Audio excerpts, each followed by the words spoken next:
예, 기획재정부, 예, 부총리님.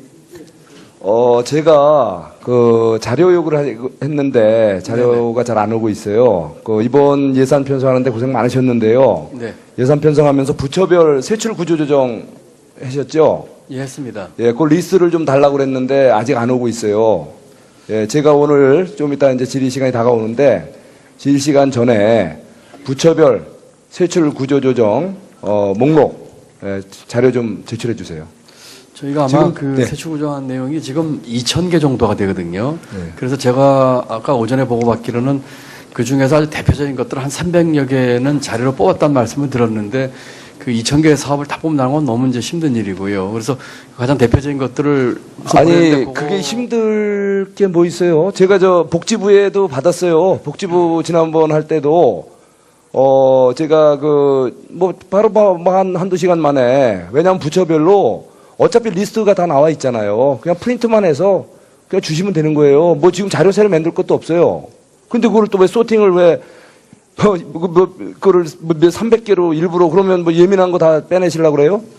아니요, 그런 건 아니고요. 예. 제가 저 가감 없이 예. 부처별로 그 세출 구조 조정한 목록. 그러니까 굳이 뭐 저 상세표 없어도 좋아요. 무슨 사업에 얼마에 작년 얼마였는데 또 기존에 당초 계획을 했다면 중기재정 계획하면 얼마였는데 얼마로 이렇게 해서 조정한 것들 있잖아요. 뭐 부처별 거면은 제가 뭐 언제 그냥 각 부처별로 해서 그 취합만 해주시면 되잖아요. 예, 부처별 총액에 예, 대해서 우리 뭐 제가 김영미 차관님 그거 뭐 어렵나요? 그 취합하시는데 이미 다 자료 다 파일로 다 돼 있잖아요. 자료를 그 해석하기에 따라서는 여러 가지 오해를 살 수 있는 부분도 있기 때문에 실무적으로는 좀 신중한 그런 입장입니다. 아이, 그건 아니죠. 예, 왜냐면 예산은 그 국회에서 심의하는 거고 이미 다 작년에 나와 있는 거예요. 중기재정 계획에 다 나와 있는 예산들이에요, 다. 네, 그거 지금 뭐, 이렇게 자료만 모을 뿐이지 없는 걸 일부러 만드는 것도 아니고, 예. 제가 질의하기 전에, 그거 제출해 주세요. 의원님, 그 부처별 하여튼 규모하고 이런 건 제가 다 바로 드릴 수 있도록 하겠습니다. 예. 자, 김성은님 짧게 좀 부탁합니다. 예, 짧게 하려고 했습니다. 저 위원장님 좀 회의 진행을 좀 효율적으로 했으면 좋겠다는 생각인데요. 저희가 2시에 정시에 시작을 했지 않습니까? 네. 지금 뭐 국무위원님들도 뭐 고생하고 계시는데 좀 저는 적절한 좀 정해가 좀 있었으면 좋겠습니다. 3시간 10분이나 지나는데 정해 없이 이렇게 하는 것보다. 그래서 이렇게 합시다. 우리 김 의원님 취지는 충분히 알겠는데요. 네. 저희도 이렇게 시작 6시 반에 정해를 정해를 들어가면 8시에 시작해도 11시 가깝게 돼야 끝날 것 같습니다. 근데 정해를 할 수가 없는 상황이니까 우리 국무위원님들 왔다 갔다 하시면서 좀 중요한 일을 보시면서 하시면 부탁합니다. 그냥 진행합시다. 예, 미안합니다. 예, 우리 바른정당의 우리 존경하는 강길부 의원님 질의해 주시기 바랍니다. 예, 울산울주의 강길부 의원입니다. 총리님께 교육방법에 관해서 질문드리겠습니다. 제4차 산업혁명 시대를 맞아서 우리의 교육이 입시 위주의 주입식, 암기식 교육에서 토론, 질문, 프로젝트 중심의 교육으로 바뀌어야 한다는 것입니다. 이것은 미국, 유럽 등의 선진국에서는 이미 오래전부터 보편화된 교육방법입니다. 교육부도 우리 교육이 바뀌어야 한다는 점을 인식하고 2015 개정 교육과정에서 토론 질문식 교육 방법을 도입하겠다는 계획을 발표했기 때문에 2018년부터 적용될 개정 교육과정이 원활하게 정착되기 위해서는 정부 차원의 노력이 필요합니다. 토론 질문식 교육 방법을 도입하기 위한 준비 과정이 어느 정도 진행되고 있는지 혹시 확인해 보신 지 있습니까? 예, 제가 자세히는 알지 모르겠습니다만은 국가교육회의가 곧 가동될 예정이어서 강길부 의원님 말씀하신 정도의 근본적인 교육의 변화는 교육회의에서 한번 논의하는 것으로 되어 있는 것으로 알고 있습니다.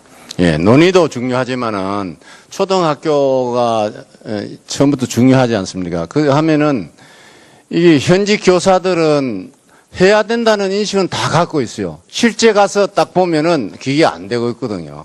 그러니까 관심을 가져줘야 된다는 말씀을 강조드립니다. 알겠습니다. 예.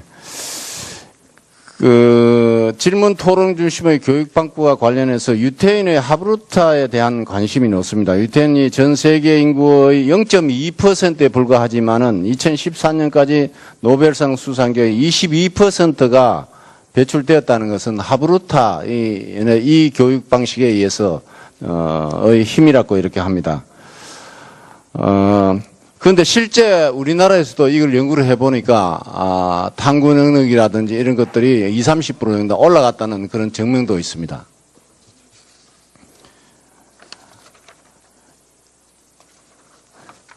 그런데 이제 토론 질문 교육 방법이 창의성을 높이는 효과적인 것으로 판명되었다면은 초등학교부터 토론 질문 중심으로 교육 방법이 도입되고 점차 중고등학교로 이렇게 확대되는 것이 맞다고 봅니다. 이를 위해서 현직 교사들의 전문성을 높이고 공정한 평가 방법 체계를 만드는 것이 시급한 과제다. 저는 이렇게 생각합니다. 그래서 이것이 잘 실천이 안 되니까 정부가 나서서 직접 수업에서 사용할 수 있는 누구나 보면은 알 수 있는 이런 표준안을 만들어야 된다고 저는 주장하고 싶습니다. 그래서 이거를 만들어 가지고 실제 편안하게 교사들이 언제든지 습관적으로 할 수 있는 이런 토대가 돼야 된다. 이런 얘기입니다. 제가 경남교육청에 감사를 갔을 때, 스웨덴에서 교육정책 실무를 담당했던 황선준 경남교육정보연구원장을 책에서 제가 봐서 그 사람을 한 2시간 직접 만나서 얘기를 해 봤더니, 그분이 참 여러 가지 중요한 얘기를 많이 했는데 자기도 나이가 들어서 스웨덴에 가서 박사학위까지 하면서 너무 많이 고생을 했다. 외우는 것만 했는데 실제 해보니 질문하는 방법으로 하니까 잘 안 되더라 이겁니다. 그런데 그 사람이 하는 얘기가 있습니다. 꼭 필요한 3가지. 질문을 할 때 왜, 어린애 때는 다 왜라고 부모님들 다 묻지 않습니까? 그거를 어떤 모험심이라 할까 이런 것이 자동적으로 나오는데 학교 가서부터 이제 이게 안 된다는 겁니다. 오히려. 이게 더 잠재력을 키워줘야 되는데. 그리고 그 다음에 무엇이 문제인가? 그 다음에 나는 어떻게 생각하는가? 요 3가지를 확실히 인식이 돼야 공교육도 지절로 될 수 있다 이겁니다. 학생이 주도 학습이 될 수 있고 교사가 학생에 대해서 관심을 가지니까 모든 것이 다 파악이 가능하다는 그런 차원입니다. 그래서 요것을 하기 위해서 2015년 한국교육평가원에서도 이 보고서가 나왔던데 현장 교사 및 예비교사 대상 토론 협력 학습에 대한 워크숍 형태의 실습 위주 연수가 이루어져야 한다는 이런 제안이 있었고, 당연히 지도 자료 및 매뉴얼이 만들어져야 된다. 제가 말씀드린 대로 이렇게 되어 있습니다. 실제 근데 이게 이행이 안 된다는 겁니다. 그러니까 총리께서 한번 확인을 해달라는 것을 꼭 부탁드리겠습니다. 예, 강 의원님 말씀대로 그렇게 바뀌려면 선생님들이 그런 준비가 돼야 할 것이고 교육 재료도 또한 그렇게 돼야 할 것이고 특히 평가 방법 있지 않습니까? 그렇습니다. 토론을 점수를 어떻게 매길 것인지 이게 과연 학부모들이 승복하실까? 승복할 만한 평가 방법이 무엇일까? 준비가 굉장히 방대할 것 같은 생각은 드네요. 제가 관심을 갖겠습니다. 현재 같은 암기식 교육 가지고는 우리 국가의 도약에 제약이 된다는 건 저도 공감하고 있습니다. 예. 그래, 아까 평가 방식도 얘기가 있었는데, 한국은 기말고사나 수능시험과 같은 결과 중심의 시험이 아닌 과정 중심의 수행평가를 하고, 평소 교사가 내주는 작문이나 논문 작성 실력이 성적에 비중 있게 이게 반영이 되고, 또 학생들의 학력 평가에 대한 절대적인 권한이 교사에게 있고, 학부모들도 이를 존중하고, 이게 학부모도 학교에 가서 네 뭐 질문했느냐 이렇게 인사가 될 수 있도록 돼야 된다 이런 얘기입니다. 그 다음에는 총님 지난 한글날 때 경축사에서 한글은 인류의 뛰어난 발명품이고 값진 보물이라고 이렇게 말씀을 하신 것 같은데 기억나십니까? 네. 그런데 이 한글에 대해서는 과학적으로 가장 세계 우수하다는 건 다 말은 하고 그러는데 실제 우리나라 사람에게 어떻게 해서 과학적이냐 하면 이 대답을 못 해요. 예. 그게 문제입니다. 그래서 그리고 4차 산업혁명에서 요구하는 것은 과학적인 지식 아닙니까, 이제 추격형에서 선도형으로 나가려고 하면 이게 필요한데 이게 제대로 훈민정음이 과학적인데 과학적이라는 생각을 못하고 있기 때문에 강조하는 말씀드립니다. 한글 또 조선시대 한글 만들기는 만들었는데 그 중에서 현재 사용하지 않는 것이 4개나 된다는 겁니다. 근데 장제할 때는 28개 했잖아요. 그런데 그것도 최근 100년 전에 독립신문에는 쓰여지고 있어요. 그런데 이게 1933년도에 조선의학회에서 한글 맞춤법 통일안이 나왔고 현재 한글 맞춤법 통일안은 맞춤법은 1940년대에 훈민정음 해로분이 발견되어 있잖아요. 그러니까 조선의학회가 만든 그거는 한글의 창조 원리를 모르고서 했는 것을 그대로 본다 하다 보니 지금 이런 문제가 생겼습니다. 그런 것을 이번에는 이거 제가 많이 주장을 했더니 이건 또 문화관광부에서 취급을 하는데 문화관광부에서도 이제 해야 되겠다는 생각을 갖기 시작하고 토론회도 시작이 됐는데 이것도 저는 그렇게 생각합니다. 우리가 지명 같은 거는 이게 원음주의를 하게 되겠는데 우리 바람에 없다고 하는데 사실상 없어진 4개 중에서 잘만 찾아보면 언가를 찾으면은 예를 들어서 R과 L의 발음 차이, 다음에 B와 V 차이, 다음에 P와 F 차이, 요거 사이에 있는 음을 안 쓰고 있는 글자에서 찾아낼 수 있다고 학교에서 이야기를 하고 있거든요. 그러니까 우리의 노력이 부족하다. 저는 그렇게 생각합니다. 그래서 이 부분에 대해서 좀 더 관심을 가져주는데 최근에 독일의 보온대학의 후배 교수, 이 사람은 우리나라에 와서 5년 이상 있었다 그럽니다. 서울대에서. 그런데 이 사람도 한글처럼 과학적이면서 동시에 철학을 품은 문자는 유일하다고 극찬을 하면서 현재 한글은 갇혀있는 영웅이라고 표현했습니다. 이 사람이. 왜 세종도안은 잘 해놨는데 훈민정음 해례본도 만들었는데 그게 이제까지 1940년 발견됐는데 지금까지 몇 년이 지났습니까? 77년이 지났습니다. 이거를 초등학교 때부터 교육을 안 시킨다는 게 말이 안 되잖아요. 이게. 보물을 왜 창고에 갖다 놓느냐 이죠. 그래서 이 현재 다양한 분야의 전문가들의 외국어와 방언의 문자 표기에 컴퓨터 공학화에 이르기까지 훈민정음 해례본 28자와 제자 원리를 살려서 활용하기 위한 연구가 돼야 된다. 컴퓨터 공학자한테 물어보면 24자 넣으면은 이 컴퓨터가 이게 안 된다는 게 안 돌아간다는 겁니다. 28자를 넣으면은 실패가 없이 다 된다는 겁니다. 그 외국 사람이 그는 또 다른 측면에서 보면은 우리 한글을 말살을 하려고 한 사람이 일본 사람인데 일본 사람에서 맞춤법 통일안 만들어지기 이전에 훈령으로서 하늘 천지냐 천자를 없애버렸습니다. 그거를 우리가 그냥 수용하는 결과 꼴이 돼가 지금 이렇게 되어 있거든요. 그래서 지금까지 못했다 손 치더라도 지금부터 관심을 가지고 총리께서 좀 관심을 가져서 함께 노력하면 이제 부처에서도 그렇게 하고자 하는 의지를 갖고 있기 때문에 꼭 좀 그렇게 부탁드리겠습니다. 네, 그렇게 하겠습니다. 예, 이상입니다. 예, 강길부님 시간까지 아껴주셔서 감사합니다. 예, 이어서 우리 정의당의 비례대표 윤소아 의원님 질문하시겠습니다. 네, 정의당의 윤소아입니다. 총리께 질문드리겠습니다. 세월호 참사는 희생된 우리 아이들, 그리고 지금 거리를 헤매고 있는 유가족들, 국민들, 이들이 안전한 사회를 향한 절절한 이 열망은 우리 모두의 시대적 소명이라고 할 수가 있겠죠? 네. 또한 이 안전한 사회는 나라다운 나라를 이야기하는 문재인 정부의 핵심 화두라고 저는 생각합니다. 동의하십니까? 예.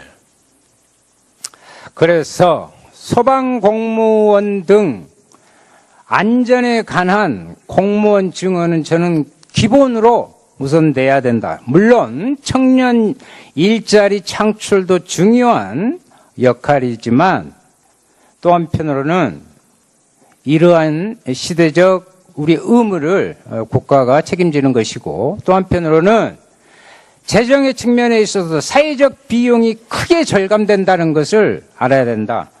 이거 정치권에서요, 무조건 비토하면서 정치 공방할 일 아니다는 것을 먼저 말씀드리면서 질의에 들어가겠습니다. 저는 문재인 정부의 국정운영 방향에 대해서는 긍정합니다. 그런데 아니 왜 이렇게 단호하고 좀 과감한 개혁 방향으로 가지 못하고 있습니까? 2018년도 예산안은 문재인 정부 5년간의 국정운영 방향이 반영된 첫 예산이라는 점에서 그 중요성이 더 크다고 저는 보는데, 재원 조달 방안이 미흡하거나 부정하면 당연히 신뢰성이 떨어진다. 정부는 국정과제 5개년 계획을 통해서 178조 공약의 지출 프로그램을 발표했고 연간 35조 6천억에 해당합니다. 그런데 불과 2, 3개월 전 발표한 5개년 계획의 재원 조달 방안을 이렇게 보면 대선 공약과 차이가 너무 큰데요. 아예 다른 문서로 이제 한번 봐보세요. 다른 문서로 볼 수도 있어요. 초과 세수는 원래 공약이 없었습니다. 그런데 5개년 계획에서는 무려 60.5조 원, 전체 예산 30%에 이르는 액수가 된다 이 말입니다. 반면에 세법 개정을 통한 증세, 탈루 세금을 통한 세입 확충은 대폭 더 축소됐어요. 지출 절감도 대폭 축소되었고 기금 여유 자금 절감은 대폭 증가했습니다. 이거 너무 차이가 크지 않습니까? 보시기에 어떻습니까? 예. 저는 좀 이해가 잘 안 돼서요. 예, 그 선거 때의 공약을 국정기획자문위원회에서 다듬고 해서 국정과제로 만들었고요. 그 다음에 예산안을 편성하면서 또 현실을 많이 감안하면서 예산안을 만들었습니다. 좀 건방지게 들리지 않았으면 좋겠습니다만 마치 연애할 때와 결혼할 때가 다른 것처럼 집권하고 난 뒤에 책임감이 더 늘었다. 이렇게 받아들여 주시면 어떻겠습니까? 예, 저는 물론 총리께서 말씀하신 공약과 어느 정도 괴리가 있을 수 있다는 것은 인정합니다. 그러나 이 차이가 너무 크단 말이죠. 이것이 문재인 정부가 체계적인 재정 전략을 가지고 있지 못하다는 이런 반증이 될 수 있다는 점을 살펴주셔야 됩니다. 왜 이런 말씀을 드리냐 하면 사실상 이 증세에 대한 입장이 바뀐 거 아닙니까? 애초 공약에는 증세를 통해 확충할 수 있는 액수가 61조에 달했어요. 그런데 5개년 계획에는요 17조 1천억으로 줄었고 이는 곧 178조 원의 9.6%에 불과한데 이거 어떻게 봐야 됩니까 도대체? 소극적 증세에 대한 비판이 일자 일부 법인세와 소득세 최고세율을 올려서 연간 5조 5천억 총 22조 가량이 전체적으로는 향후사년 보완이 되긴 했습니다만은 이렇게 소극적으로 해가지고 나라다운 나라를 만드는데 저는 제약이 될 것이다. 눈치 좀 안 봤으면 좋겠습니다. 그러니까 일부 야당에서는 증세할 생각도 없으면서 재정을 다 써버리냐 나라 망하게 생겼네 이런 이야기가 나오게 되는 거 아닙니까? 복지국가로 나가기 위해서는 안정적 재정 확충 방안이 필수적이다. 공평 과세와 복지 증세 필요하다. 보는데 총리 어떻게 생각하세요? 네, 부분적인 세수 증가는 불가피하다고 봤고요. 그러나 그것도 여러 가지 부작용을 감안하고 또 기업들이나 이런 사람들이 얼마나 감내할 수 있을 것인가 하는 것도 고려해야 되기 때문에 이번에 내놓은 소득세 최고세율 42%, 법인세 최고세율 25% 이 정도 선으로 저희들은 결정을 했습니다. 그리고 좀 의견을 한번 묻고 싶습니다. 재정, 특히 복지 이야기하면서 좋습니다. 포퓰리즘이라는 단어까지는 정치적으로 용인할 수 있습니다. 퍼주기라는 부분에 대해서 어떻게 생각합니까? 국민들에 대한 저는 모멸감을 안겨주는 정치적 수사라고 생각하는데 총리 견해는 어떠십니까? 네, 그 용어 하나하나에 대해서 제가 논평한다는 것은 필요치 않을 것 같고요. 그러나 여러 가지 지표로 나타나는 우리 국민들의 현실 또 소득 구조나 경제 구조의 왜곡 현상을 시정하지 않고 그대로 둔다는 것은 정부의 무책임이라고 생각을 합니다. 그런 것은 최선을 다해서 시정해 가야 하고 그것을 위해서 필요한 재원은 확보해야 한다고 봅니다. 그중에서 정부로서는 필요한 최소한도의 증세안을 국회에 제출했다. 퍼주기라는 단어는 적절치 않다 하는 것이 제 생각이니까요. 거기에 굳이 뭐 답변하지 마십시오. 그러면. 좋습니다. 그러면 초과 세수에 대해서 질의할게요. 국가재정법 제90조 초과 세수가 발생하면 당해년 또 국채상환에 우선 사용할 수 있다 명시되어 있습니다. 초과 세수 발생 앞으로 발생분을 국가재정법에 따라 국채상환에 우선 사용할 것을 검토하신 적 혹시 있으십니까? 당연히 검토는 했죠. 그러나 현재 상황에서 그보다 더 급한 일이 많다고 봤고요. 그것이 이번에 예산안에 제안되어 있는 여러 가지 지출 내역으로 반영되어 있습니다. 그리고 국채상환에 먼저 쓰라는 건 재정의 건전성을 높이라는 뜻일 텐데 현재의 건전성은 우려할 수준이 결코 아니다라고 저희들은 생각을 했습니다. 국가 채무가 GDP 40% 선으로 관리되고 있고 또 예산의 적자도 1.6% 선으로 관리되고 있다면 이 정도는 건전한 편이다. 그리고 OECD 얘기를 자꾸 하면 우리 의원님한테 또 야단 맞을 것 같은데요. OECD 여러 나라하고는 비교도 안 될 만큼 건전한 편이다. 이 말씀을 드립니다. 의원님 그 부분은 제가 좀 답변을 드리죠. 아니 제가요 드리는 말씀의 요지는 또 하나 있습니다. 가닥을 명확히 해야 됩니다. 이거 공약 이행을 위한 재정 사용할지 국채상환에 사용할지 그거 해야 되고요. 이거 정부가 일방적으로 결정할 문제는 아니죠. 국회에서 논의해야 되는 거 아닙니까?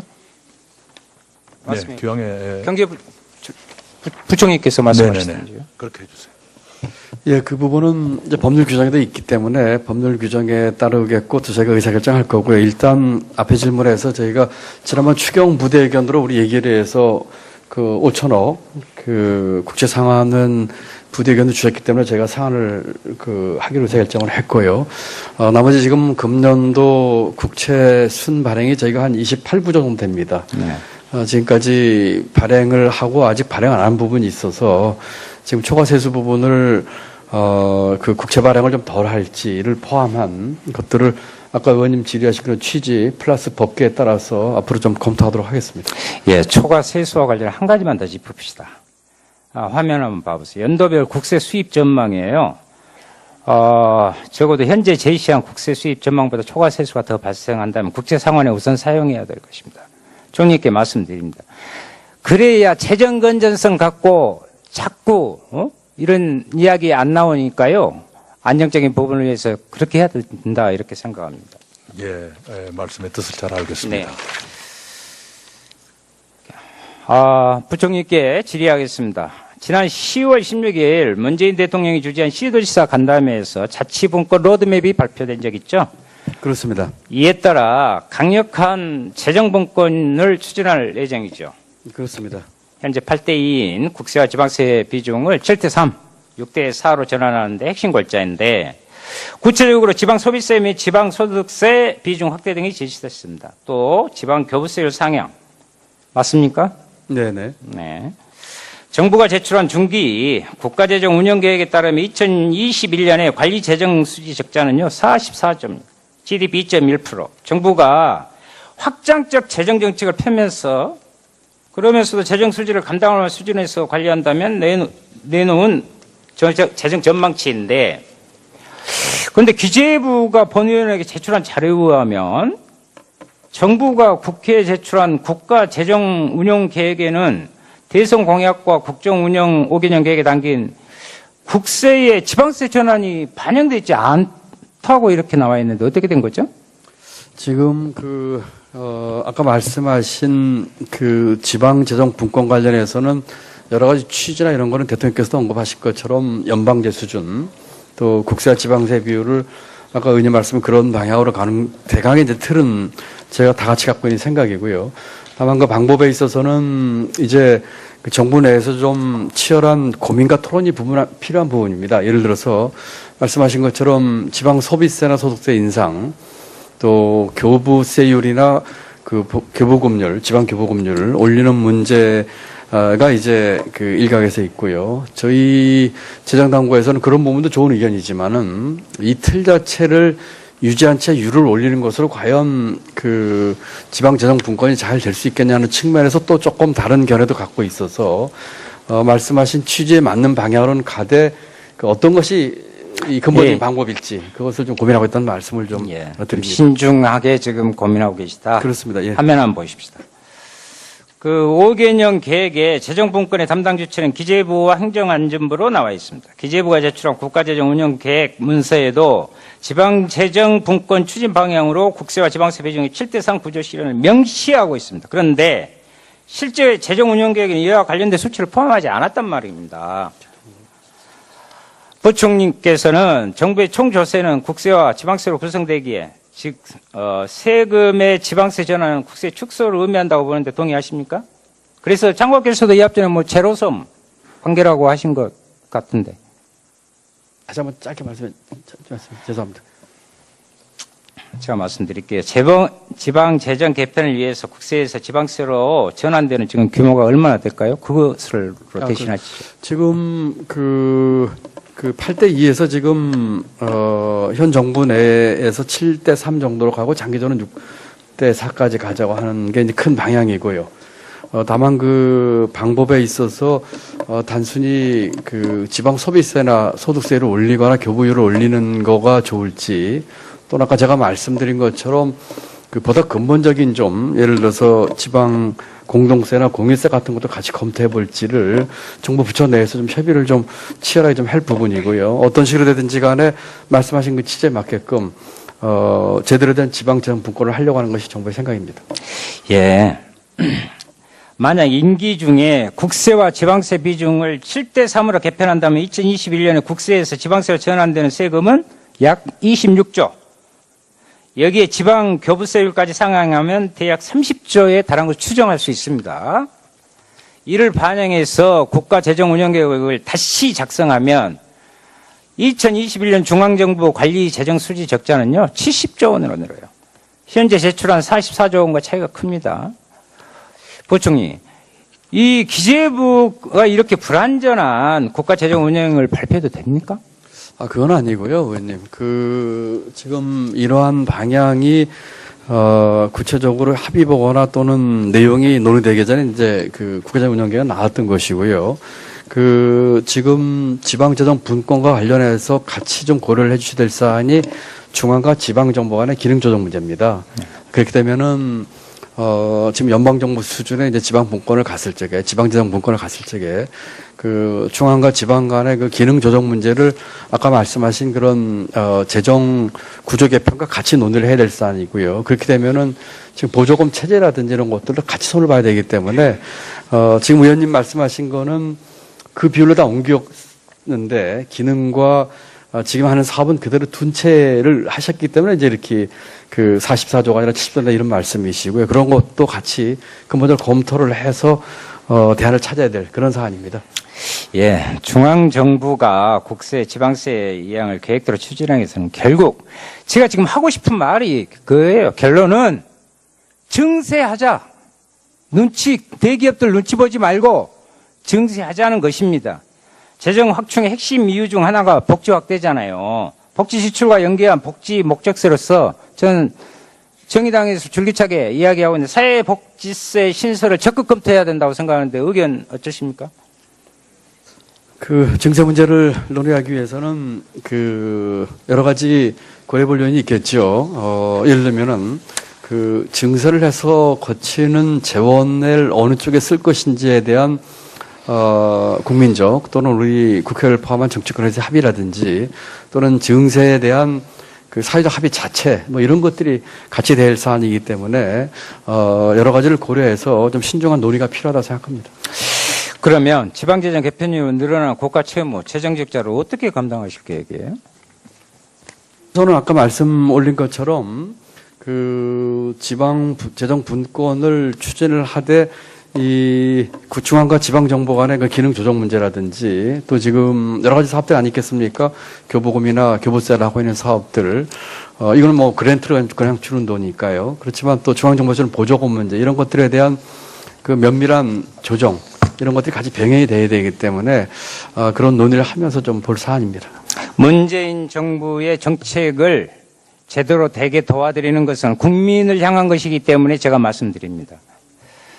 MB 감세 정상화하면 6.7조 나오고요. 대기업 사내유보금에 이자 배당 임대소득 10% 할증 과세하면 2조 7천억, 소득세율 45%로 인상하면 5조, 금융소득에서 종합가득세 소득 과세 확대를 하면 2,700억 원, 그리고 사회복지세 신설하면 21조, 총 36조 연간 나올 수 있다 이 말입니다. 그래서 사회복지 즉 목적세죠. 이 도입을 포함해서 적극적으로 과감한 증세를 해야지 이렇게요 찔끔찔끔 해가지고는 안 됩니다. 그런데 일각에서 저는 퍼주기 하니까 참 기가 막히다 이 말입니다. 증세 정책에 대한 적극적인 자세를 부탁합니다. 이상입니다. 네, 우리 윤사원님 수고하셨고요. 이어서 더불어민주당 서울 중랑구 갑 서영교 의원님 질의하시겠습니다.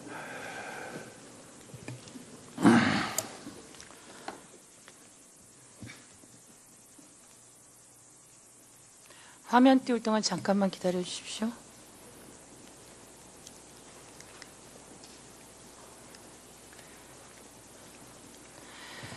국무총리님, 저는 서울 중랑구 갑 국회의원이고 현재 국방위원입니다.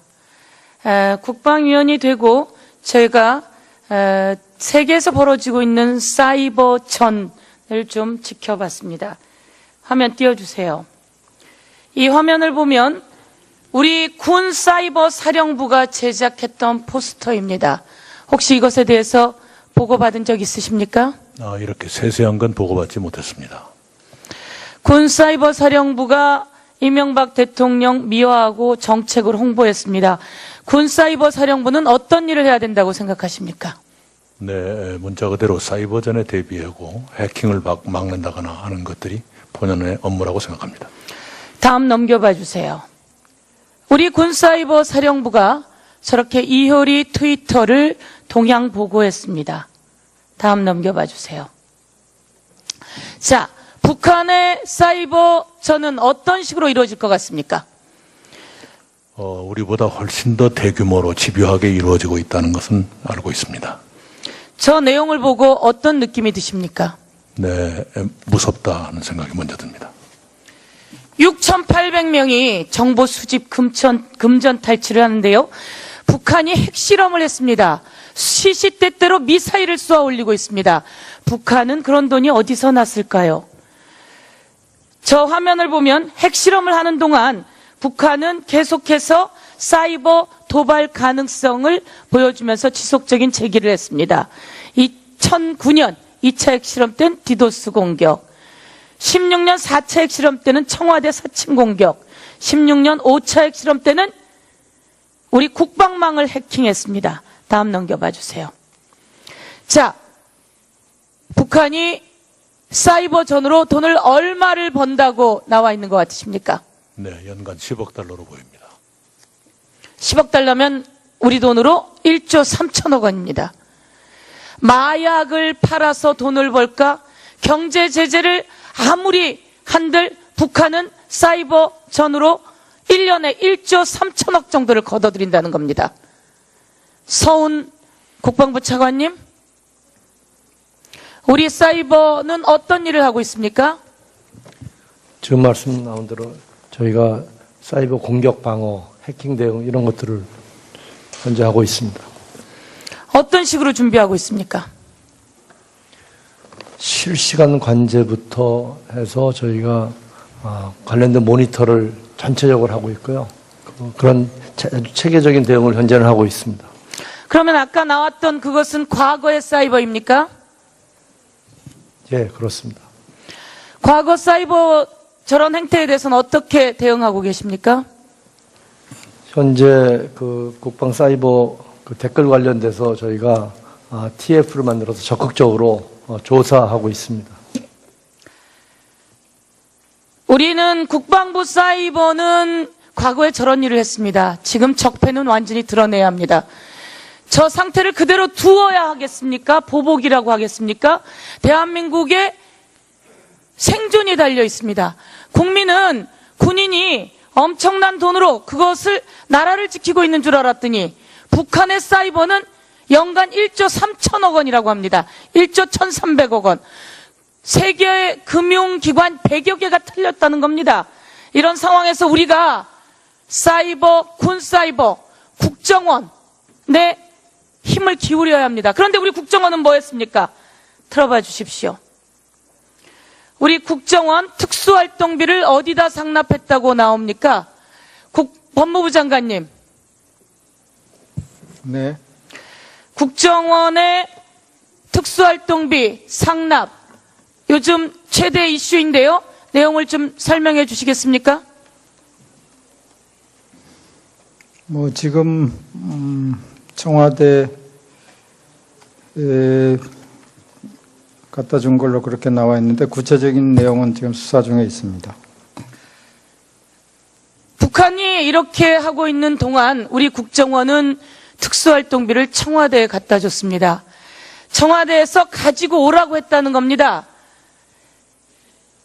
오늘 예산 관련해서 질의를 하는 날입니다. 우리 예산이 나라를 지키는 데 쓰였는 줄 알았고 대북 정보활동을 하는 데 쓰였는 줄 알았더니 서민의 세금 꽃감 빼먹듯이 쏙쏙쏙 거위가 자신의 깃털이 뽑히는지 모르게 그 깃털을 뽑으라고 청와대가 외치는 그 순간 청와대는 국정원 돈을 상납받고 진박을 가리고 있었고 그리고 군사이버 사령부는 이효리 트위터 동향을 보고하고 있었습니다. 이런 상태로 유일하게 분단 국가인 그리고 30세 초반에 김정은이 세계를 드러났다 하는 이 순간 우리는 보복이니 뭐니 할 여유가 없다 생각하는데 총리께서는 어떻게 생각하십니까? 네, 저런 통탄할 일을 바로잡지 않고는 국가 안보도 미래 발전도 기약하기 어렵다고 생각합니다. 자, 국정원 같은 경우에는 지난 10년 동안 예산이 약 5조 원이었습니다. 5조 원이면 대한민국의 청년들의 일자리가 얼마나 많이 늘어납니까? 5조 원이면 대북 정찰 자산, 대북 전투 능력 모두 확보할 수 있었습니다. 그런데 이 예산들은 다 어디로 갔는지 확실하게 밝혀야 된다고 생각합니다. 법무부 장관님, 그 부분을 확실하게 해주셨으면 좋겠습니다. 말씀해 보십시오. 뭐 그 수사의 단서가 있다면은 검찰에서 법과 원칙에 따라서 수사할 거라고 생각합니다. 경제부총리께 질문하겠습니다. 경제부총리께서 오늘 예산 설명을 하셨습니다. 상당히 많이 상황이 좋아졌습니다. 청년들의 일자리 준비도 많이 했고요. 그리고 노인 일자리 준비 그리고 또 아동 수당까지 만들어 놓았습니다. 자, 이 과정에서 서민 증세 더 늘리는 것이 있습니까? 없습니다. 서민 증세 안 늘리고 어떻게 이게 가능하죠? 지금 저희가 갖고 있는 여러 가지 재원 추계라든지 또 일부 세제 개편을 통한 일부 증세와 또 저희 조세감면 혜택에 대한 여러 가지 구조조정 이런 걸 통해서 가능합니다. 그렇습니다. 서민 증세가 어디에서 있나 살펴봤습니다. 그랬더니 서민의 등을 치는 상황은 없습니다. 그런 채로 그동안 대한민국 국민에게 받은 세금을 다시 국민에게 돌려드리고 국민에게 일자리도 만들어주고 출산율 높이게 아동 수당도 만들어내고 이제 아이 나오면 한 달에 얼마씩 받을 수 있습니까? 지금 아동 수당은 지금 한 달에 10만 원씩 줍니다. 예. 작년, 재작년, 재재작년 내내 아이를 어린이집에 보내려고 했더니 나라에서 돈을 대니 지자체가 돈을 내라. 정부가 싸우는 통에 부모들이 화들짝 놀란 날이 한두 번이 아니었습니다. 이번에는 그런 일이 있습니까? 없습니까? 네, 이번엔 그런 일 없을 것입니다. 왜 없지요? 정부에서 지원을 합니다. 정부에서 누리 예산은 국고에서 완전히 지원하기로 했다. 아까 그렇게 말씀하시던데 이제 엄마들 어린이집 보내면서 발 동동 안 굴러도 되겠습니까? 네, 누리과정은 중앙정부에서 지원합니다. 예, 노동부 장관님. 아무리 애를 낳으라 해도 잘 안 낳는 게 걱정이다라고 이야기를 하는데 대기업의 출산율, 대기업에 다니는 여성들의 출산율, 공기관에 다니는 여성들의 출산율과 맞벌이 영세 업을 하는 사람들의 출산율을 한번 비교하면 어떻게 비교될 수 있다고 생각하십니까? 예, 상대적으로 우리나라 대기업 300인 이상은 직장 어린이집이 의무 사업장으로 되어 있습니다. 그렇기 때문에 대기업, 공기업, 그리고 금융기관은 상대적으로 이 중소기업이라든가 저소득 노동자들에 비해서 출산율, 결혼 또 여러 가지 부분에서 굉장히 높게 이렇게 나와 있습니다. 예, 그러면 영세 맞벌이 부부도 아이를 낳고 대기업에 다니는 사람처럼 어린이집에 아이를 맡기고 편하게 회사 다니려면 영세 자영업자들을 위한 아이를 낳으라고 어린이집도 마련하는 것이 그것에 비추면 필요하겠네요. 예, 그래서 지금 정부에서 저소득 노동자들을 위한 맞벌이를 위한 지역 거점형 직장 어린이집을 지금 정부 부처 간에 협의하고 있다는 것을 말씀드리겠습니다. 그 직장 어린이집이 지역에 설치가 된다 그러면 저소득 근로자 노동자들의 출산율도 높아질 거고 또 결혼율도 높아질 거라는 이런 통계가 있습니다. 그러나 현재는 지금 지역에 아이를 맡길 수 있는 그런 시설이 없기 때문에 아이를 맡길 수 있는 거점형 직장 어린이집이 필요하다고 이렇게 볼 수 있습니다. 더불어서 한 가지 더 질의하겠습니다. 최저임금제 때문에 영세 자영업자들이 간이 문드러지고 있습니다. 영세 자영업자들을 위해서 이번 예산으로 월 13만 원 정도 최저임금을 채울 때 보조해 주기로 했다는데 그에 대해서 설명 좀 해봐 주십시오. 예. 지금 저희가 소득 양극화가 굉장히 심각합니다. 그리고 우리나라 영세 업자들이 내년에 최저임금이 올라가면은 부담하기가 굉장히 어려운 부분이 있습니다. 그래서 저희가 이번 내년도 예산안에 일자리 지원 정책으로 3조를 편성해 놔 있습니다. 그래서 그 부분을 소상공인과 영세 중소기업 직접 지원하는 방안을 지금 정부에서 만들었습니다. 예, 경제부총리님. 저렇게 지원금이 많은데 영세 자영업자들의 가슴을 쓸어내리는 대책을 만들어 놨는데 그래도 서민 증세 없는 거 확실합니까? 네, 이번에 세제 개편은 포함되어 있지 않습니다. 그러면 SOC 예산이 줄어서 이런 부분이 확보된 건가요? SOC 예산 줄은 것만 가지고 설명할 수는 없고요. 여러 가지 저희 세입 측면에서의 조금 종합적인 기여도 있었고 또 SOC를 포함한 세출 구조조정을 저희가 11조 5천억을 한 것들 이런 것들이 같이 종합적으로 작용을 했고 그중에 SOC에서 상당 부분 구조조정에 같이 참여한 것도 큰 원인 중에 하나입니다. 4대강 SOC 예산이죠? 네. 4대강 한다고 30조 부었던 것 그것 정리하고 나니 4대강으로 환경만 망가지고 그리고 특혜만 주어졌고 강만 몸살이 났습니다. 그 예산이 서민 경제로 돌아와 다행이다 이렇게 말씀드리겠습니다. 총리님. 네. 총리님께서는 아주 겸손한 자세로 말씀하셔서 저희들이 고맙다라는 생각이 들었습니다. 총리님께서는 이번 예산에서 서민 증세를 하지 않고 예산을 만든 것에 대해서 다시 한번 설명을 좀 해봐 주시죠. 우리 서민들은 자꾸만 상대적 빈곤과 저소득의 나락으로 떨어지고 있습니다. 거기다가 세금을 더 내십시오라고 할 수 없는 상황입니다. 그래서 그러나 서민들을 돕고 일자리를 만들 돈이 필요하기 때문에 1년에 3억 이상 버는 고소득자들께 3억에서 5억까지는 38%에서 40%로, 5억이 넘는 분은 40%에서 42%로 그 소득세율 최고세율을 올렸고요.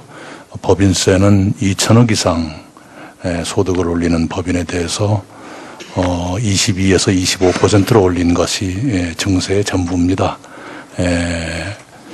그래서 서민이나 중산층에게는 세금 부담이 늘어나는 일은 없을 것이고요. 그 다음에 건보의 보장성 강화를 이번에 의욕적으로 하고 있습니다만 그 보험료도 2.04% 인상에 그치도록 저희가 세심하게 배려했다, 이 말씀은 드릴 수 있겠습니다. 예, 서민 증세하지 않고 유리지갑 털지 않고 그리고 서민들에게 다시 일자리를 이렇게 많이 만들어주고, 그렇지만 우리가 경제 성장 추계를 약간 낙관적으로 하고 있지 않은가라고 하는 예산처의 평가가 있었습니다. 그렇지 않은가도 확실히 살펴보셔야 된다고 생각하는데요. 네, 그러나 이미 현실로 3, 4분기 경제 성장률이 전기 대비 1.4% 성장이었기 때문에 올해 3% 돌파는 무난해 보이고요. 그런 점에서 우리의 잠재 역량을 너무 과소평가하지 말았으면 좋겠다. 물론 정부가 이런 사업들을 차질 없이 펼쳐나가려면 우리가 기대했던 경제 성장률을 내년에 달성해야 된다는 게 대전제가 됩니다. 그걸 위해서 당연히 정부도 노력을 해야 되겠죠. 예, 감사합니다. 감사원장님, 국방위기 때문에 하나 질문하겠는데요. 수리온 헬기는 왜 우리 국방력으로 만들어서 빨리 운영이 돼야 되는데 운영되지 않는데 감사원이 있다라고 하는 이야기라던데 한번 해명해 주시겠습니까? 예, 저희들이 그 수련 헬기와 관련해서 지금 문제를 저희들이 삼고 있는 것은 안정성에 문제가 있는 것으로 보고 있습니다. 그것이 그 체계 결빙, 그러니까 기체에 얼음이 연다는 이야기입니다. 얼음이 여는 경우에는 경우에 따라서는 추락을 동반할 수 있는 그런 위험성을 안고 있습니다. 우리나라 환경에서는 이 습도가 많은 이런 겨울 지역에 대체로 그것이 문제가 될 수 있는 것은 11월부터 다음에 3월 정도 한 4개월 정도가 지역에 따라 다릅니다만은 문제가 될 수가 있습니다. 그래서 이 체계 결빙에 대해서는 방사청에서 여러 차례에 걸쳐서 이것을 완수하도록 기회를 줬습니다만은 지금까지 3회에 걸쳐서, 그러니까 12년도에 수련 헬기가 개발돼서 지금 5년이 흘렀습니다. 그럼에도 불구하고 아직도 그 체계 결빙이 해결되지 않고 있고, 그래서 방사청 자체에서도 내년 6월까지 해결을 하도록 저렇게 말미를 준 상태입니다. 물론 세관에서는 감사원이 본래 헬기라고 하는 또는 새로운 우리 후진 기술로 가지고 개발해서 나가는 경우에 서서히 고쳐가면서 이렇게 가는 것이 맞지 않냐는 이야기를 많이 하고 있습니다. 뭐 그런 측면도 우리가 생각할 수 있습니다만은 지금 벌써 5년이 흘렀고 이것은 경우에 따라서 조종사들의 생명을 당보하는 가장 방산규격, 국방규격에서 이야기하는 치명규격에 해당됩니다. 따라서 지금 우리가 전력화 문제라든지 수출 문제라든지 여러 가지 문제에서 이런 문제를 제기할 수 있지만 지금은 사람에 따라서는 준전시라고 이야기도 하지만 일단은 전시는 아닌 이런 상황에서는 우리가 안전성을 확보하고 가는 것이 그것이 전력화에도 도움이 되고 또 수출에 지대한 영향이 있어서 감사원의 지적이 잘못된 거 아니냐는 지적에 대해서도 저희들이 볼 때는 이런 인정을 받지 못한 경우에는 수출 자체가 안 될 것으로 보입니다. 물론 몇 군데 계약을 했다고 그러지만 저희들이 파악할 때는 그것이 논의 단계에 있는 것이지 이게 계약이 된 것이 감사원의 감사 결과 때문에 깨졌다든지 이렇게 보여지지는 않습니다. 요약해서 말씀드리면 저희들은 명품을 만들기 위해서라도 이제는 그런 문제를 해결해야 될 때가 된 것이 아니냐, 이런 것이 저희들 감사원의 뭐 여러 가지 논의가 많이 있습니다만은 저희들이 갖고 있는 결론입니다. 저희 국방위원들이 현장을 다녀왔습니다. 결빙 문제 해결됐다고 들었으니 나라의 수리원 헬기 관련해서 제대로 다시 한번 살펴보고 자주 국방을 위해서 해야 될 게 무엇인지 검토하길 요청드립니다. 행자부 장관님, 예, 나라가 어렵습니다. 혹시를 대비해서 유사시를 대비해서 전시를 대비해서 국민들은 어떤 대피를 해야 되는지 지난번에도 질문 드렸고요. 방공호, 방호소가 좀 더 필요하지 않는가 국민 안전 차원에서 이렇게 질문 드리고 싶은데 이에 대한 의견을 말씀해 주시고 대안도 좀 말씀해 주십시오. 예, 우리가 흔히 상정하는 재래식 어떤 전투 혹은 전쟁에서 국민을 보호할 수 있는 것은 지금 현재 민방위 교육 수준에서 하고 있는 각 지하 대피 시설이라든가 이런 부분들을 지금은 활용할 수밖에 없습니다. 그런데 이제 지난번에 북한의 핵실험 등으로 이야기된 소위 핵을 피할 수 있는 방공호 문제는 뭐 저희들도 쭉 검토를 해봤습니다만 워낙 엄청난 재원이 소요되기 때문에 쉽게 의견을 내기가 참 어렵습니다. 다만 우선 이 접경 지역이라든가 또 서해 5도 등 늘 어떤 공격으로부터 우리 주민들이 노출될 위험이 큰 지역부터 우선해서 좀 재래식 방공호라도 좀 확실하게 또 비품을 비치하는 문제라든가 이런 문제에 대해서 우선 정부에서 예산을 마련해서 해나가고 있습니다. 그러나 의원님께서 지적하신 대로 좀 본격적으로 국가 전체에 걸쳐서 이 문제를 지금 쉽게 이야기를 하기는 조금 좀 어렵습니다. 그러면 시작해야죠. 논의를 시작해야 될 것 같다고 생각합니다. 여기 계신 분들도 100에 대비한 그 주민 대피, 국민 대피 방어 능력은 준비해야 할 것 같습니다. 네, 의원님, 예, 말씀 잘 알겠습니다. 예. 그래서 맞춤법 통일안 만들어지기 이전에 훈령으로서 하늘 천지냐 천자를 없애버렸습니다. 그거를 우리가 그냥 수용하는 결과 꼴이 돼가 지금 이렇게 되어 있거든요. 그래서 지금까지 못했다 손 치더라도 지금부터 관심을 가지고 총리께서 좀 관심을 가져서 함께 노력하면 이제 부처에서도 그렇게 하고자 하는 의지를 갖고 있기 때문에 꼭 좀 그렇게 부탁드리겠습니다. 네, 그렇게 하겠습니다. 예, 이상입니다. 예, 강길부님 시간까지 아껴주셔서 감사합니다. 예, 이어서 우리 정의당의 비례대표의 윤소아 의원님 질문하시겠습니다. 네, 정의당의 윤소아입니다. 총리께 질문드리겠습니다. 세월호 참사는 희생된 우리 아이들, 그리고 지금 거리를 헤매고 있는 유가족들, 국민들, 이들이 안전한 사회를 향한 절절한 이 열망은 우리 모두의 시대적 소명이라 할 수가 있겠죠? 네. 또한 이 안전한 사회는 나라다운 나라를 이야기하는 문재인 정부의 핵심 하드라고 저는 생각합니다. 동의하십니까? 예. 그래서 소방공무원 등 안전에 관한 공무원 증언은 저는 기본으로 우선 돼야 된다. 물론 청년 일자리 창출도 중요한 역할이지만 또 한편으로는 이러한 시대적 우리 의무를 국가가 책임지는 것이고 또 한편으로는 재정의 측면에 있어서 사회적 비용이 크게 절감된다는 것을 알아야 된다. 이거 정치권에서요 무조건 비토하면서 정치 공방할 일 아니다는 것을 먼저 말씀드리면서 질의에 들어가겠습니다. 저는 문재인 정부의 국정운영 방향에 대해서는 긍정합니다. 그런데 아니 왜 이렇게 단호하고 좀 과감한 개혁 방향으로 가지 못하고 있습니까?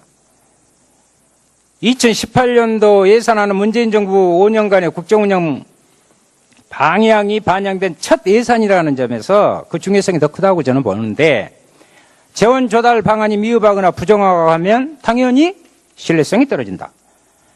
정부는 국정과제 5개년 계획을 통해서 178조 공약의 지출 프로그램을 발표했고 연간 35조 6천억에 해당합니다.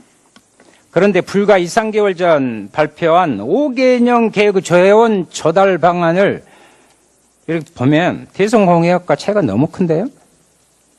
아예 다른 문서로 이제 한번 봐보세요. 다른 문서로 볼 수도 있어요. 초과 세수는 원래 공약이 없었습니다. 그런데 5개년 계획에서는 무려 60.5조 원, 전체 예산 30%에 이르는 액수가 된다 이 말입니다. 반면에 세법 개정을 통한 증세, 탈루 세금을 통한 세입 확충은 대폭 더 축소됐어요. 예, 기획재정부, 예, 부총리님. 제가 그 자료 요구를 했는데 자료가 잘 안 오고 있어요. 이번 예산 편성하는데 고생 많으셨는데요. 네. 예산 편성하면서 부처별 세출 구조 조정 하셨죠? 예, 했습니다. 예, 그 리스트를 좀 달라고 그랬는데 아직 안 오고 있어요.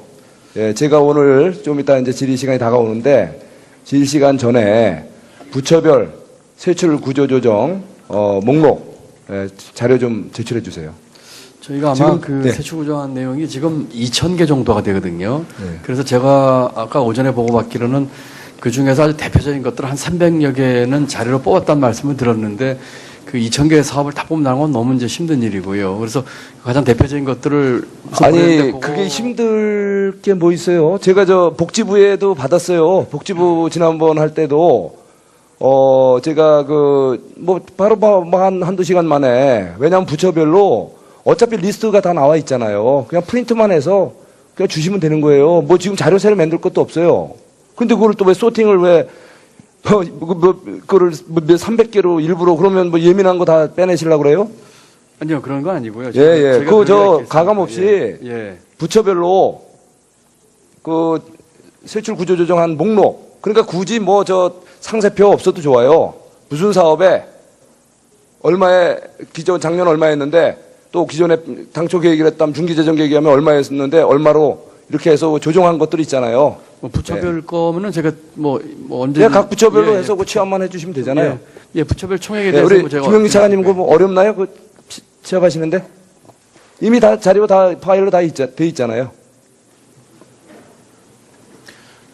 자료를 그 해석하기에 따라서는 여러 가지 오해를 살 수 있는 부분도 있기 때문에 실무적으로는 좀 신중한 그런 입장입니다. 그건 아니죠.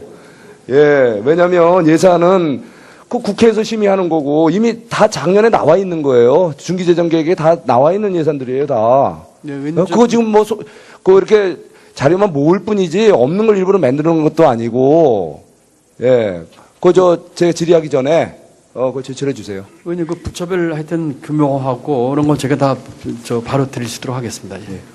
자, 김성훈님 짧게 좀 부탁합니다. 예, 짧게 하려고 했습니다.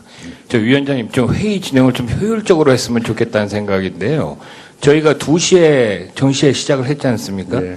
지금 뭐 국무위원님들도 뭐 고생하고 계시는데 좀 저는 적절한 좀 정해가 좀 있었으면 좋겠습니다. 3시간 10분이나 지나는데 정해 없이 이렇게 하는 것보다. 그래서 이렇게 합시다. 우리 김 의원님 취지는 충분히 알겠는데요. 저희도 이렇게 시작 6시 반에 저녁을 정회를 들어가면 8시에 시작해도 11시 가깝게 돼야 끝날 것 같습니다. 근데 정회를 할 수가 없는 상황이니까 우리 국무위원님들 왔다 갔다 하시면서 좀 중요한 일을 보시면서 하시면 부탁합니다. 그냥 진행합시다. 예, 미안합니다. 예, 우리 바른정당의 우리 존경하는 강길부 의원님 질의해 주시기 바랍니다. 책에서 제가 봐서 그 사람을 한 2시간 직접 만나서 얘기를 해봤더니 그분이 참 여러 가지 중요한 얘기를 많이 했는데 자기도 나이가 들어서 스웨덴에 가서 박사학위까지 하면서 너무 많이 고생을 했다. 외우는 것만 했는데 실제 해보니 질문하는 방법으로 하니까 잘 안 되더라 이겁니다. 근데 그 사람이 하는 얘기가 있습니다. 꼭 필요한 3가지. 질문을 할 때 왜, 어린애 때는 다 왜라고 부모님들 다 묻지 않습니까? 그거를, 어떤 모험심이라 할까, 이런 것이 자동적으로 나오는데 학교 가서부터 이제 이게 안 된다는 겁니다. 오히려. 이게 더 잠재력을 키워줘야 되는데. 그리고 그 다음에 무엇이 문제인가? 그 다음에 나는 어떻게 생각하는가? 요 3가지를 확실히 인식이 돼야 공교육도 지절로 될 수 있다 이겁니다. 학생이 주도 학습이 될 수 있고 교사가 학생에 대해서 관심을 가지니까 모든 것이 다 파악이 가능하다는 그런 차원입니다. 그래서 요것을 하기 위해서 2015년 한국교육평가원에서도 이 보고서가 나왔던데, 현장 교사 및 예비교사 대상 토론 협력 학습에 대한 워크숍 형태의 실습 위주 연수가 이루어져야 한다는 이런 제안이 있었고, 당연히 지도 자료 및 매뉴얼이 만들어져야 된다. 제가 말씀드린 대로 이렇게 되어 있습니다. 실제 근데 이게 이행이 안 된다는 겁니다. 그러니까 총리께서 한번 확인을 해달라는 것을 꼭 부탁드리겠습니다. 예, 강 의원님 말씀대로 그렇게 바뀌려면 선생님들이 그런 준비가 돼야 할 것이고, 교육 재료도 또한 그렇게 돼야 할 것이고, 특히 평가 방법 있지 않습니까? 그렇습니다. 토론을 점수를 어떻게 매길 것인지, 이게 과연 학부모들이 승복하실까, 승복할 만한 평가 방법이 무엇일까, 준비가 굉장히 방대할 것 같은 생각은 드네요. 제가 관심을 갖겠습니다. 현재 같은 암기식 교육 가지고는 우리 국가의 토약에 제약이 된다는 건 저도 공감하고 있습니다. 예. 그래, 아까 평가 방식도 얘기가 있었는데, 한국은 기말고사나 수능시험과 같은 결과 중심의 시험이 아닌 과정 중심의 수행평가를 하고, 평소 교사가 내주는 작문이나 논문 작성 실력이 성적에 비중 있게 이게 반영이 되고, 또 학생들의 학력 평가에 대한 절대적인 권한이 교사에게 있고, 학부모들도 이를 존중하고, 이게 학부모도 학교에 가서 네 뭐 질문했느냐, 이렇게 인사가 될 수 있도록 돼야 된다, 이런 얘기입니다. 그 다음에는 총님, 지난 한글날 때 경축사에서 한글은 인류의 뛰어난 발명품이고 값진 보물이라고 이렇게 말씀을 하신 것 같은데 기억나십니까? 네.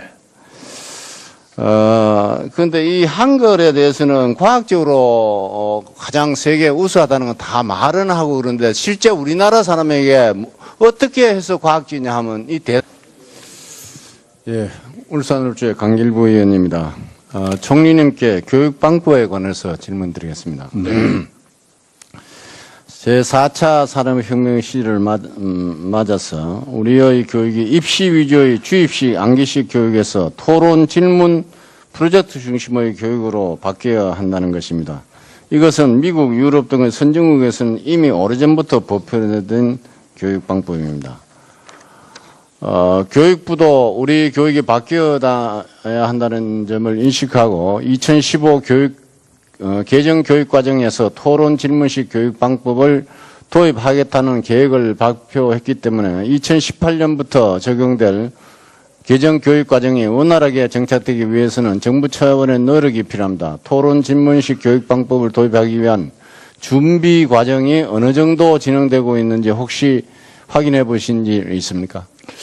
예, 제가 자세히는 알지 모르겠습니다만은 국가교육회의가 곧 가동될 예정이어서 강길부 의원님 말씀하신 정도의 근본적인 교육의 변화는 교육회의에서 한번 논의하는 것으로 되어 있는 것으로 알고 있습니다. 예, 논의도 중요하지만은 초등학교가 처음부터 중요하지 않습니까? 그 하면은 이게 현직 교사들은 해야 된다는 인식은 다 갖고 있어요. 실제 가서 딱 보면은 그게 안 되고 있거든요. 그러니까 관심을 가져줘야 된다는 말씀을 강조드립니다. 알겠습니다. 예. 질문 토론 중심의 교육 방법과 관련해서 유태인의 하브루타에 대한 관심이 높습니다. 유태인이 전 세계 인구의 0.2%에 불과하지만은 2014년까지 노벨상 수상자의 22%가 배출되었다는 것은 하브루타 이 교육 방식에 의해서 의 힘이라고 이렇게 합니다. 그런데 실제 우리나라에서도 이걸 연구를 해보니까 탐구 능력이라든지 이런 것들이 20, 30% 정도 올라갔다는 그런 증명도 있습니다.